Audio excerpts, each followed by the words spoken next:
E finalmente siamo riusciti ad incontrarci, a intervistare l'ultimo giudice di questa sera, l'insegnante di ballo Barbara Giuliano. Ciao Barbara, buonasera. Ciao bello, finalmente dal vivo.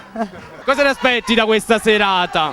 Allora, mi intriga molto il fatto di vedere tanti ragazzi cimentarsi in ciò che a loro piace, soprattutto perché queste iniziative, almeno per quanto io possa ricordarmi, non si sono mai sentite sul nostro territorio. Quindi spero sia una bella iniziativa che possa continuare e sfociare in qualcosa di importante.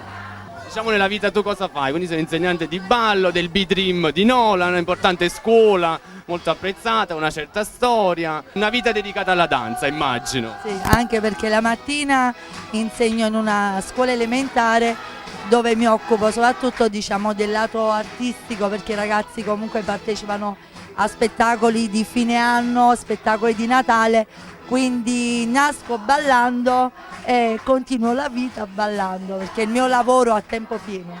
Il tuo è un caso che la passione poi può diventare lavoro. Sì, ed è la cosa più bella perché ecco, tu cresci portando avanti la tua passione, ma senza mai pensare, lo sogni che possa essere il tuo futuro, ma senza mai effettivamente pensare wow, da grande farò ciò che mi piace, e invece per fortuna è andata così. Va benissimo, e tu quali sono i tuoi progetti futuri? Non lo so, qualche evento nella tua scuola? Progetti futuri al di là di questi, niente, portare avanti ecco, l'associazione nel miglior dei modi e soprattutto dare sempre un qualcosa in più ai ragazzi e invogliarli. Va benissimo, fai il tuo più caloroso saluto agli amici di Street News.